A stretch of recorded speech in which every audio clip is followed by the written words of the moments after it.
है गरीब कितना सब मर रहा है, सब मर रहा है, गरीब सब कितना मर रहा है, क्या है मीडिया वाले सबको कोई फर्क पड़ता है क्या? यहाँ पे बीजेपी ज्वाइन हुए ना, उसका एक ही चीज है, चाहे वो ईडी से या सीबीआई ऑफिसर से बचने के लिए। देखिए अगर नहीं बचेंगे उस पे रेट डालेंगे और रेट आएगा वो जेल के सलाखों में होंगे। सरकार फेल हो गई है, गृह मंत्री इस्तीफा दो, प्रधानमंत्री इस्तीफा दो, ये बताओ कौन सी फसल लगाने के मर्सिडीज ले आओ?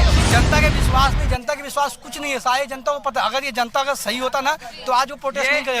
आज मेरा सवाल अखिलेश वो तो कह रहा था मैं कांग्रेस से कभी नहीं गठबंधन करूंगा, ये बहुत चालू पार्टी है, इसको कभी वोट मत देना, और आज उसी की गोदी में बैठ रहा है। नमस्कार सर, आपका नाम? सुनील। आज की जो महारैली हुई है उसमें लालू जी ने मोदी जी को हिंदू नहीं बताया है, तो आपका इस पे क्या कहना है? देखो ये पर्सनल जो अटैक है इस पे तो मैं कुछ बोलूँगा नहीं, बाकी आप और दूसरा सवाल पूछ लो। तो आपको नहीं लगता कि चुनावी मुद्दा सिर्फ धर्म पे रह चुका है? बिल्कुल बिल्कुल, क्योंकि ये असली मुद्दों से ध्यान भटका रहे हैं, क्योंकि बेरोजगारी, महंगाई और ये जो पर्चा अभी सुना है कि 7 साल में 70 पर्चे लीक हो गए हैं, तो इसका जवाब कौन देगा? जी जी। तो यूपी में सारे ज़्यादातर पर्चे जो हैं यूपी में लीक हो रहे हैं, तो अभी 80 लाख लोग बच्चे जो परेशान हुए हैं ना अभी, जो अभी ना पर्चा लीक कर रहा है, तो उसका बाद वो परीक्षा ही रद्द हो गई है। तो परीक्षा रद्द हो गई है तो ये लोग फिर जो वोट देंगे, जो 80 लाख लोग बच्चे हैं, उनकी फैमिली है, बाकी लोग और जो उनसे जुड़े हुए हैं और जिनको पता लग रहा है कि हमारे लिए रोजगार है ही नहीं, ख़त्म हो रहा है, तो वो किसको वोट करेंगे? जी जी।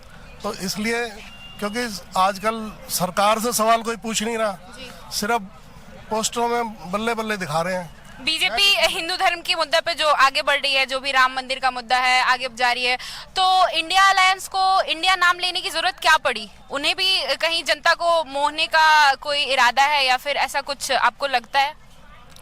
देखो अब इलेक्शन हो रहे हैं ना, सब अपना अपना, तो अगर ये कह रहे हैं कि ये इंडिया अलायंस बना है, तो फिर ये बीजेपी वाले या एनडीए वाले इतनी कमजोरी महसूस क्यों कर रहे हैं?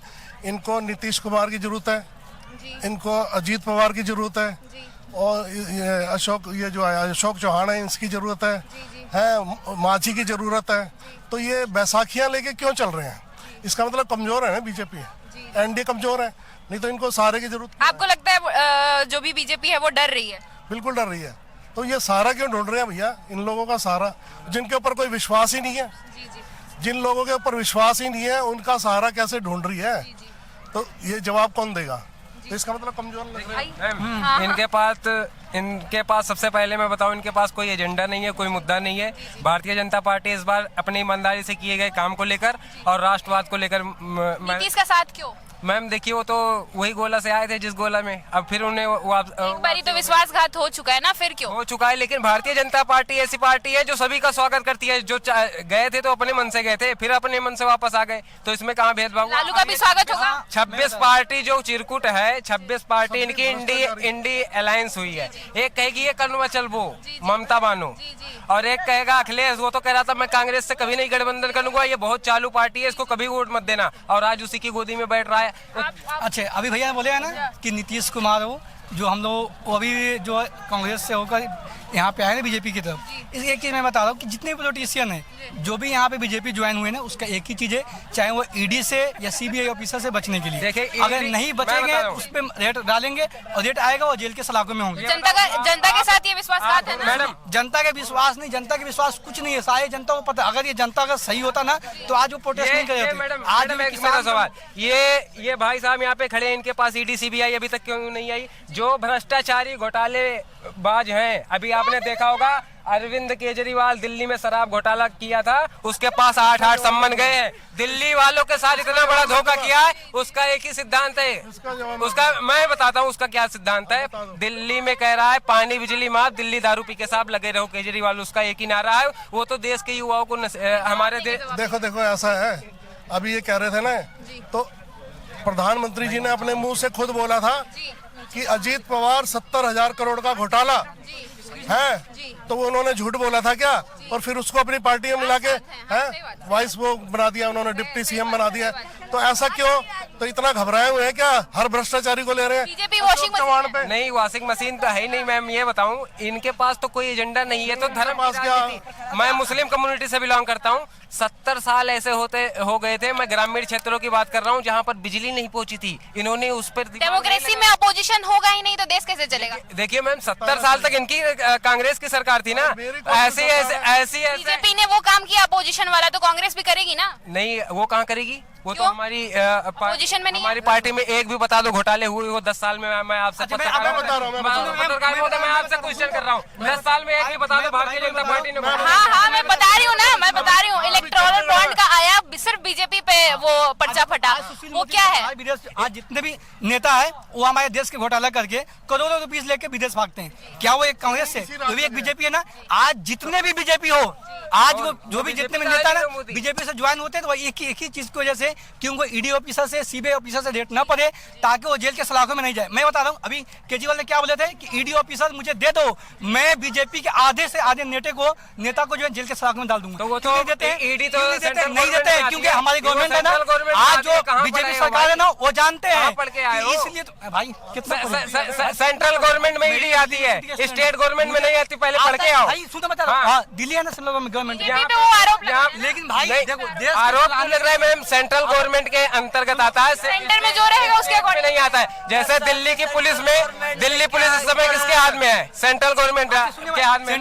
सुनिए, अच्छा मैं भाई बता रहा था, सेंट्रल गवर्नमेंट या किसी भी गवर्नमेंट का बता रहा हूँ, जो भी आते हैं ऑफिसर से, चाहे सीबीआई ऑफिसर हो, आईएएस ऑफिसर हो, या जो सीबीआई ऑफिसर हो, ईडी जो भी ऑफिसर हो, उसका क्या बोलते हैं, उसका संकल्प क्या होता है कि देश के हित के लिए काम करना, चाहे वो एक राजनेता करे या एक अधिकारी करे या कोई एक पुलिस ऑफिसर करे ना। अगर देश में कुछ बुरा हो रहा है ना तो उसके के लिए सरकार भी आएंगे, पहले जनता का सोचेंगे ना। बताइए आज बीजेपी सरकार क्या जनता में सोचे? आज एक युवा बताओ, आज किसान एमएस की मांग के लिए पूरे, वो किसान है, कहाँ से पढ़ के आया भाई? किसान नहीं है भाई। भारत में कितने राज्य है ये बता दे तू, भारत में कितने राज्य है? भाई वो भाई कैमरामैन फोकस करो, भाई ने सही बताया, दो, केवल पंजाब और हरियाणा, केवल पंजाब और हरियाणा। भाई ऐसे देश देखो, ऐसे रहेंगे ना तभी एमएसपी मिलेगी तो पूरे देश को मिलेगी ना। पूरे देश को कैसे? देश को मिलेगी, कौन पत्रकार कानून बनेगा तो मैं उसका पर्दाफाश कर रहा हूँ, मैं उसका पर्दाफाश कर रहा हूँ। पहले आप पत्रकार महोदय उनको किसान बोलना बंद कर दीजिए। नहीं बोला अभी। अच्छा,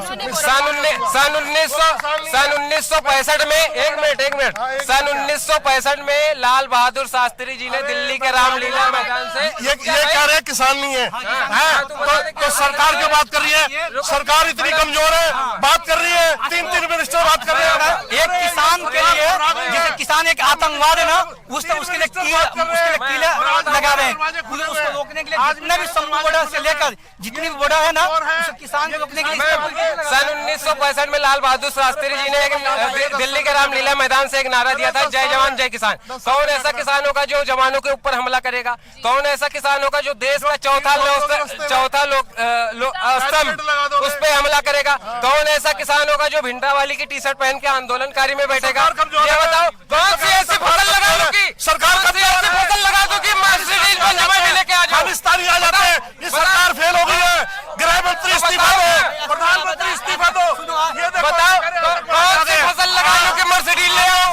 सरकार बताओ, किसान मर्सिडीज सरकारी काम में दखल दे रहे हो, सरकारी काम में दखल दे रहे हैं, फंडिंग हो रही है, सीधा फंडिंग हो रही है। सरकार कमजोर है, फंडिंग हो रही है।